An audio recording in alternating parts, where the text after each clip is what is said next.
Shtrouma, le Théodore Herzl, l'Exodus 47, le Chadna Senesh, l'Altalena, le Hama-Apil. autant de bateaux, Autant d'histoires singulières, autant d'aventures, une épopée extraordinaire vécue par des pionniers que rien ni personne ne pouvait décourager. la Brecha, histoire de l'immigration clandestine des Juifs vers la Palestine, 1934-1948.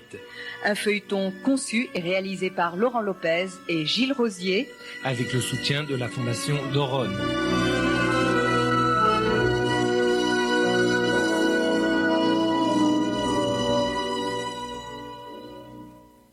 Tout au long des épisodes précédents, nous vous avons raconté ce que furent la vie, les aventures de ces Juifs qui voulaient quitter l'Europe pour rejoindre la terre promise.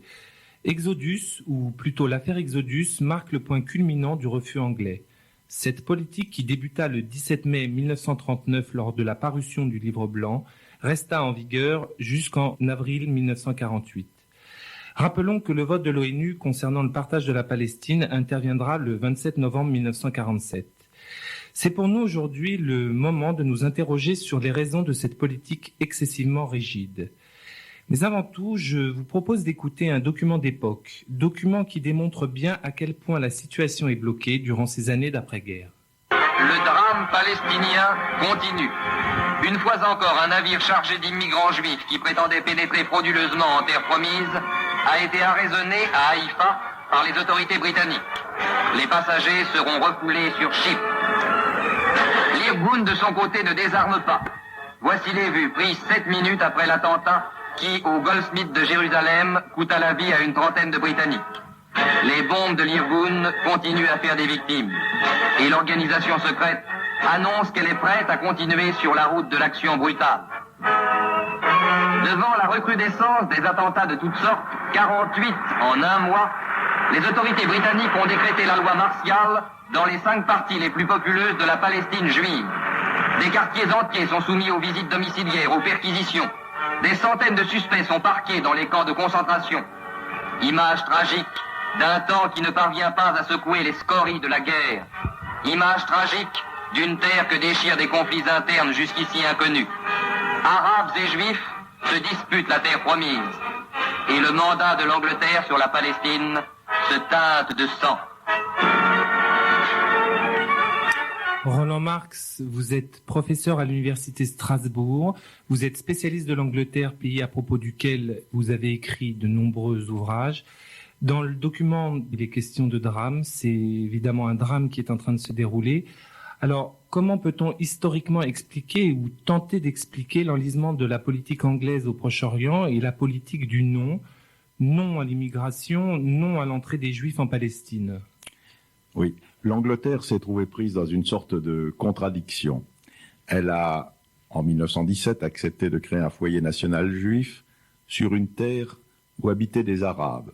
Nous sommes à une époque où l'Angleterre a une vieille tradition également de recherche d'influence dans tout le Proche et le Moyen-Orient. Nous sommes à une époque où, précisément, en même temps que à Londres, Weizmann et les Britanniques concluent des accords, un héros légendaire, un aventurier, mais qui est un capitaine de l'armée britannique, c'est Lawrence, le fameux Lawrence d'Arabie, est en train de mener une politique qui devrait aboutir, selon lui, au grand rêve de l'union du peuple des sables et du peuple des mers. Il le dira mieux dans son ouvrage Les 7 piliers de la sagesse, qu'il publie dans les années 1920. Pour lui, le monde arabe est un monde merveilleux, généreux, ouvert, plein de ressources. Alors, le légendaire, le mythe se mêle, il faut le dire, aux intérêts. Les Britanniques cherchent des positions stratégiques qui ne sont pas... La Palestine est toujours très proche du canal de Suez. Il y a le pétrole qu'on exploite déjà bien avant 1914. Les Britanniques se sont fait attribuer une mainmise de fait sur l'Irak. La Palestine leur vaut le débouché vers la Méditerranée.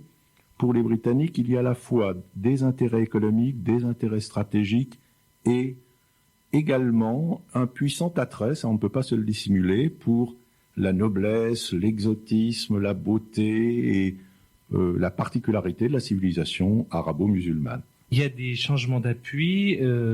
Vous venez parlé de Laurence d'Arabie, mais il y a ensuite la déclaration de Balfour, et là, les Anglais cherchent des appuis du côté des Juifs. Oui, c'est ça. Disons, ils ont cherché à faire feu de tout bois, si j'ose dire, puisque, encore une fois, la déclaration Balfour est parallèle exactement ou menée aux négociations de Laurence d'Arabie. Laurence d'Arabie, qui d'ailleurs est déçu, il a participé à la conférence de Versailles, et il a été très déçu que l'Angleterre n'ait pas respecté tous ses engagements envers tous les princes arabes envers lesquels il en avait pris. Mais ça, c'est l'aventure particulière de Laurence d'Arabie. Alors il y a effectivement, de la part de l'Angleterre, la volonté de s'appuyer sur deux communautés. Du point de vue des Juifs, ils ne sont pas nombreux, mais ils représentent une influence. Il y a des appuis très traditionnels en Angleterre, où la vieille communauté juive, celle qui a précédé de longtemps l'arrivée massive des immigrants des années 1880-90, cette vieille communauté parfaitement intégrée à ses entrées davantage que dans les corridors du pouvoir, même jusqu'au cabinet, au Parlement. Alors pour les Anglais, il paraît naturel de s'intéresser à ces descendants d'Européens, à ces Européens revenus dans leur terre natale, mais en même temps, tout de même, le monde arabe représente une masse tellement puissante et des perspectives tellement exaltantes.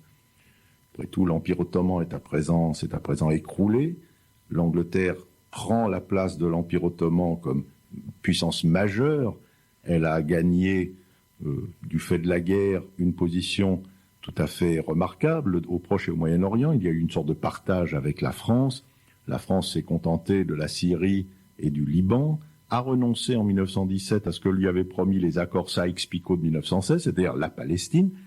Et donc, pour les Anglais, il y a véritablement à tenir compte des solidarités qui d'ailleurs se développent dans le monde arabe de cette époque. Les enjeux sont d'ordre économique, d'ordre politique, mais est-ce que dans les sphères du pouvoir en Angleterre, on a déjà l'impression de mettre le pied dans quelque chose qui risque de devenir très explosif ? Oui, on l'a vu d'ailleurs très bien lorsque le gouvernement travailliste de Ramsay MacDonald, avant la crise de 1931, a tenté de trouver une solution. Les Juifs rachetaient des terres, installaient des leurs de plus en plus nombreux dans le homeland promis. Les Arabes s'inquiétaient de plus en plus de l'emprise juive en Palestine. Et les Anglais ont essayé de trouver une solution. L'un de leurs ministres, c'était Sidney Webb, devenu Lord, avait été chargé de préparer un plan de drainage et d'irrigation des terres au bénéfice des Arabes, de façon que les Arabes aient assez de terres et que les Juifs en aient de leur côté. Ce plan a été très vigoureusement attaqué par les Juifs, non seulement en Angleterre, mais dans le monde entier.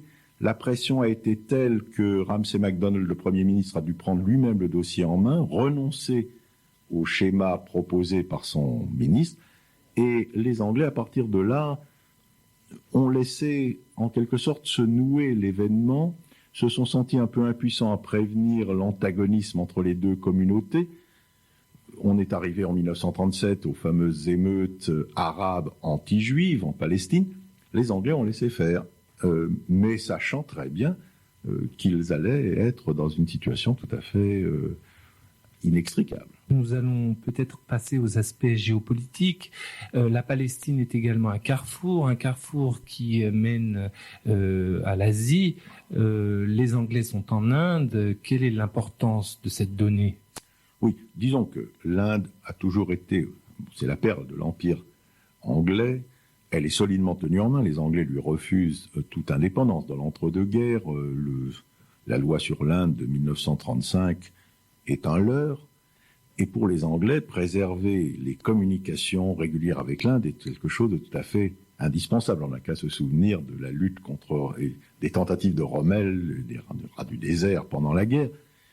Donc pour les Anglais, préserver le canal de Suez et cette voie de liaison prioritaire avec l'océan Indien, c'est quelque chose d'indispensable. Alors la Palestine, placée aux portes de ce canal de Suez, eh bien, représente un enjeu stratégique que les Anglais ont beaucoup tenu à prendre eux-mêmes en main. Encore une fois, les premiers accords de 1916 ne leur donnaient que Haïfa comme port de sortie sur la Méditerranée. L'année suivante, ils l'ont fait réviser. La crise s'est développée au fil des années. Pourquoi n'y a-t-il pas eu de réel assouplissement de cette politique du refus lors de l'affaire Exodus? Oui.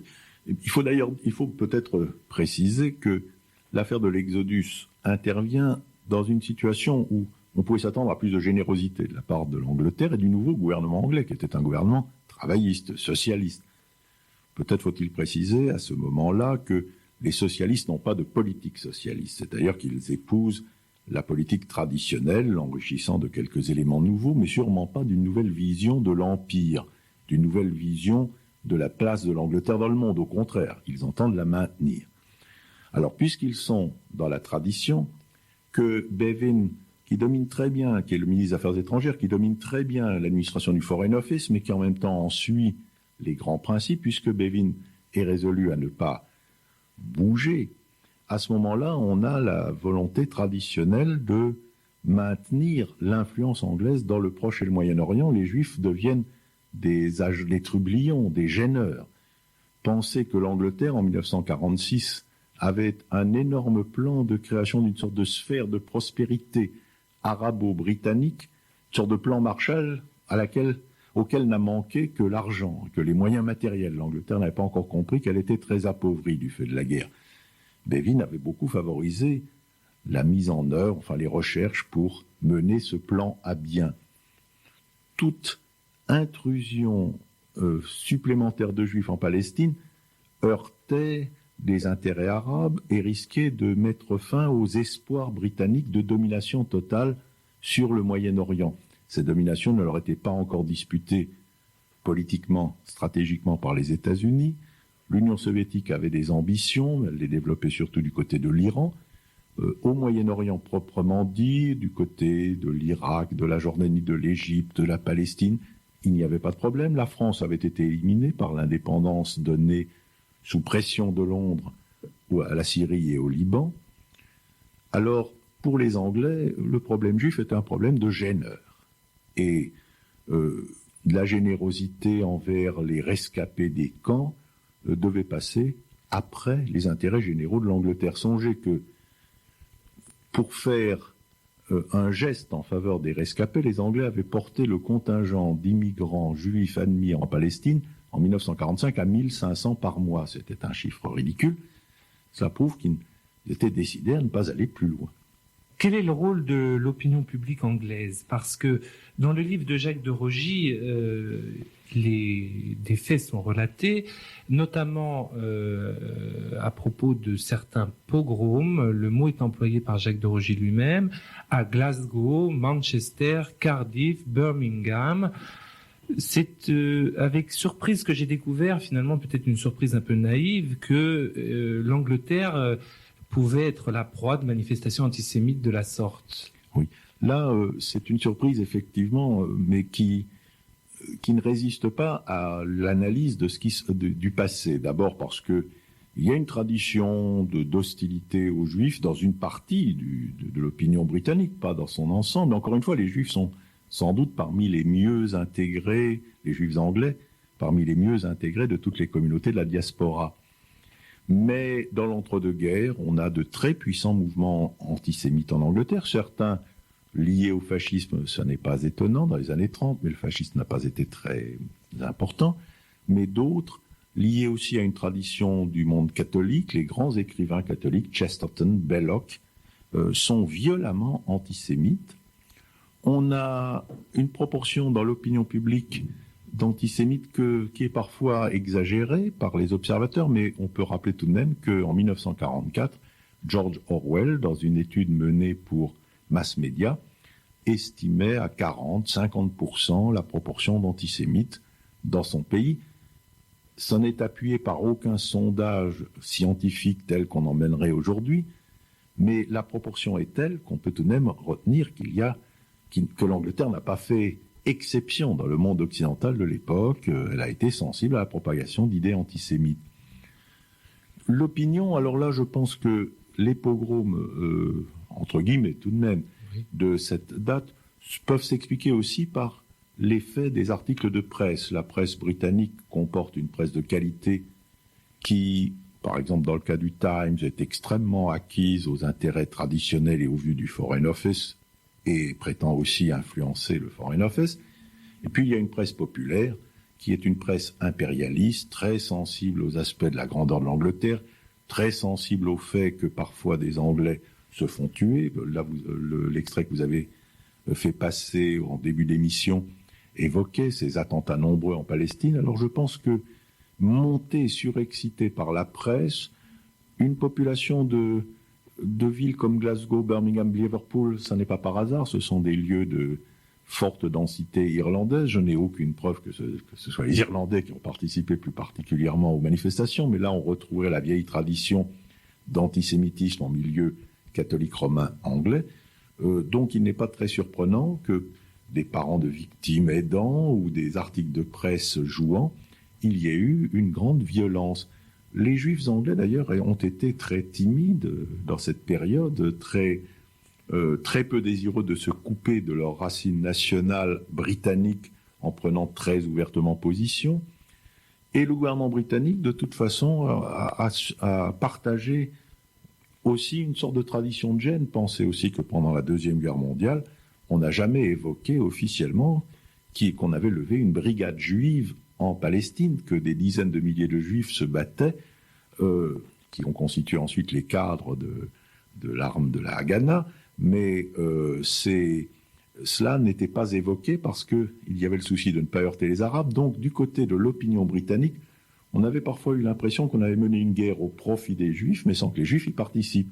Tout cela permet de comprendre les choses. Et alors, y a-t-il eu des manifestations de soutien aux encagés, puisque c'est comme ça qu'on les appelait, aux encagés de l'Exodus? Il y a, de toute façon, heureusement, les Britanniques ne sont pas unanimes. D'abord, on trouvera toujours des Britanniques favorables à ce qui n'est pas, à quelque chose de contraire à la politique gouvernementale. On trouvera d'honorables conservateurs qui, en toute sincérité, attaquent le gouvernement parce qu'en même temps, ça fait partie de la tradition politique britannique. Alors, connaître la sincérité des uns et douter de l'hypocrisie des autres, c'est toujours quelque chose de délicat. À coup sûr, il y a eu des attitudes positives et favorables. Je crois pourtant qu'elles n'ont pas été du tout à la mesure de ce qu'on pouvait trouver dans un pays comme la France. Mais que faisait le roi Édouard VI? On a l'impression qu'il est resté muet pendant toute cette période. Le roi ne peut pas intervenir réellement dans un débat politique de ce genre. Oui, mais lorsqu'il s'agit d'humanisme et d'humanité... il est pratiquement exclu qu'il prenne la parole pour autre chose que déplorer des victimes de bombardements ou manifester des intentions patriotiques. Il ne peut pas critiquer la politique de son propre gouvernement. Ça ferait une question royale insoluble. Le rôle des personnalités anglaises, certaines ont eu des mots assez durs, notamment je pense au consul anglais de Marseille qui avait déclaré au moment de l'affaire Exodus « Les Français ne jouent pas le jeu, eh bien nous allons laisser ces Juifs rôtir au soleil dans les eaux françaises ». Est-ce que c'est quelque chose que l'on retrouve assez généralement chez les dirigeants anglais ou est-ce que c'est une exception? Non, je crois qu'on peut le retrouver pour deux raisons. Il y a d'abord le jeu du groupe de pression militaire. Il est tout de même très important au lendemain d'une guerre. Finalement, il y a 100 000 Britanniques en Palestine. Pensez qu'il y en avait que 150 000 en Inde à la même époque, au moment où l'Inde était presque à feu et à sang. Donc, 100 000 Britanniques subissant des pertes considérables. Les paroles de ce consul sont presque légères en comparaison des paroles extrêmement fortes des commandants ou même du général en chef britannique en Palestine. Donc, je ne crois pas que ce consul ait eu des mots qui puissent surprendre. Et en plus, il faut tenir compte de l'opinion du Foreign Office. À l'époque, le Foreign Office est toujours peuplé des mêmes types de notables ou de fils de notables issus, il constitue une partie de l'establishment dans ces milieux les plus dirigeants. Ce sont des hommes qui ont été éduqués dans des écoles, dans des universités, dans l'admiration aussi en partie des écrits de Laurence, des leçons de courage, de noblesse des chefs de tribus arabes. Enfin, on a une sympathie pro-arabe qui est tout à fait indéniable. Y aura-t-il un rapport entre le dénouement de la crise proche-orientale et ce qui se passe en Inde? Il se trouve que les deux crises sont parallèles. On peut noter, je verrais plutôt deux choses qui permettent d'affirmer une sorte de relation. La première, après tout, c'est l'Angleterre a décidé de renoncer à l'Inde, puisqu'elle avait décidé de s'en retirer de toute façon, qu'il y ait accord ou non entre les musulmans et les hindous. C'est parce qu'elle n'avait pas les moyens de mener une guerre. En Palestine, maintenir 100 000 hommes, alors qu'elle subit une crise terrible, l'année 47 est une année économique tout à fait de dépression, d'après la guerre en Angleterre, c'était devenu quelque chose d'impossible. Alors, les mêmes causes produisant les mêmes effets, l'affaiblissement matériel, l'affaiblissement financier, le besoin du soutien américain, où la communauté juive faisait des efforts considérables, cela a entraîné cette volonté de trouver une solution. Alors la deuxième chose qu'on peut trouver comme parallèle, qu'on peut souligner en parallèle entre Palestine et Inde, c'est ce recours à l'idée de la partition, de la division. C'est une vieille idée politique en Angleterre. Quand vous avez deux communautés qui s'opposent sur un territoire ou davantage, on partage. Les Anglais avaient fait cela en Irlande, sans beaucoup de succès. Ils l'ont fait en Inde, sans éviter les massacres et sans éviter les conflits ultérieurs. Mais c'était ce qu'ils avaient pensé faire également en Palestine, et leur plan qu'ils essayaient de mettre sur pied, avec des négociations parallèles, les Juifs, les Arabes ne se rencontrant déjà plus, c'était un plan de confédération.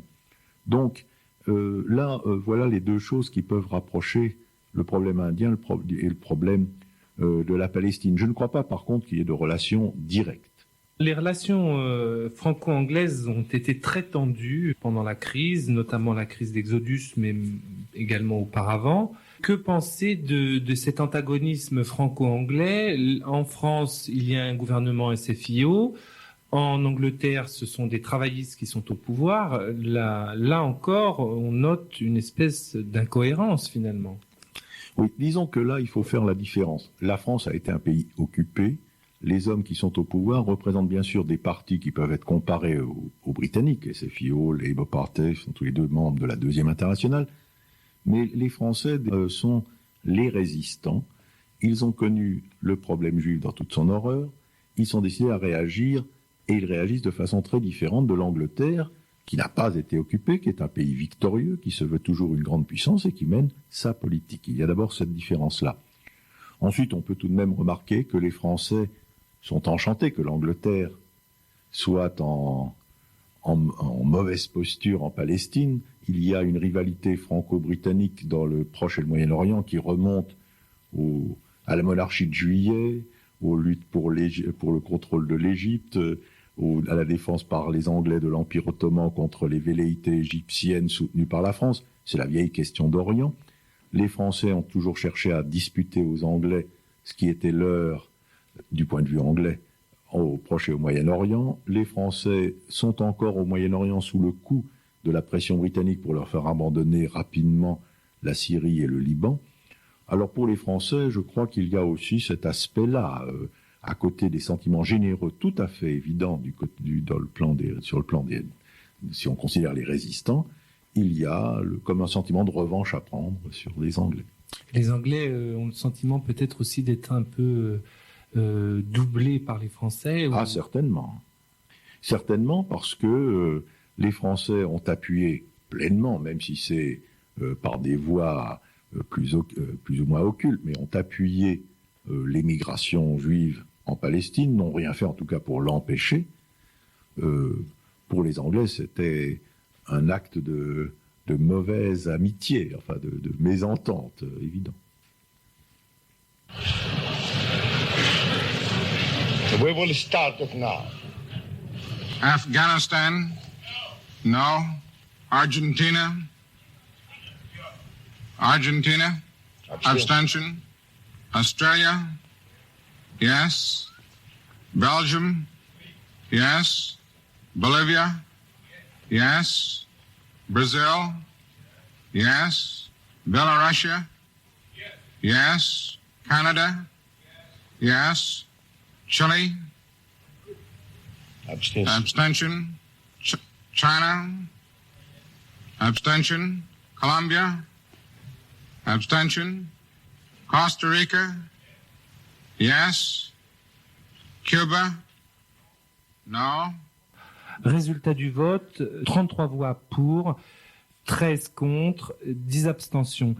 Alors, Roland Marx, c'est étonnant, même après ce vote qui entérine le partage de la Palestine, même après ce vote, la politique anglaise reste ferme, non à l'immigration, non à l'entrée de Juifs en Palestine. Pourquoi ? Oui, d'abord parce que les Anglais, qui se sont abstenus au moment du vote, les Anglais ne sont pas satisfaits du tout du résultat. Ils avaient renvoyé l'affaire à l'ONU par impuissance, mais ils espéraient, ils pensaient que l'ONU elle-même serait impuissante à résoudre le problème et leur renverrait le bébé. Ça n'a pas été le cas. Ils sont donc vexés et furieux. Les difficultés à venir sont considérables. Ils ont, parmi leurs vassaux, la Jordanie. Ils mènent des tractations difficiles avec l'Égypte, avec l'Irak. Pour eux, les Juifs continuent d'être les gêneurs de leur grande politique. Alors non seulement ils restent très hostiles aux Juifs après l'adoption de la résolution de l'ONU, mais bien plus, on le sait, ils vont donner aux Arabes le contrôle des installations et des armes des territoires qu'ils abandonnent, puisqu'ils ont décidé quelque chose d'unique, c'est de ne pas remettre leur pouvoir à quelque autorité que ce soit une fois qu'ils seraient sur le départ. Ils ont décidé de laisser les installations en l'état, ceux qui seraient là les prendraient, et il est évident que c'est dans les terres occupées par les Arabes qu'ils avaient concentré le maximum d'installations et de dépôts. C'est occuper le terrain jusqu'au dernier moment, finalement. Oui, et le quitter en montrant bien que c'est par la force qu'on est chassé et non pas de plein gré ou en ayant fait quelque chose pour cela. Roland Marx, merci. Vous avez publié 3 livres concernant le sujet. La Grande-Bretagne et le monde au XXe siècle chez Masson, Histoire de la Grande-Bretagne chez Armand Collin, biographie de Immonde de Valera chez Beauchesne. Demain, Michel Gurarier nous racontera son histoire. Passagère sur l'Exodus, elle vivra le blocus en rade de Port-de-Bouc, sera renvoyée en Allemagne et atteindra finalement la terre promise juste avant l'indépendance.